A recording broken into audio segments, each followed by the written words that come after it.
भुलाइल छूट गईल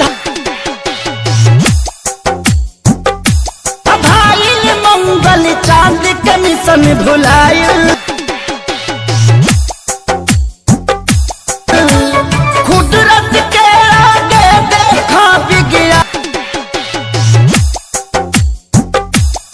भी मौला हो गईल भगवान के हाथ के कठपुतली इंसान खिलौना हो गए भगवान के हाथ के कठपुतली इंसान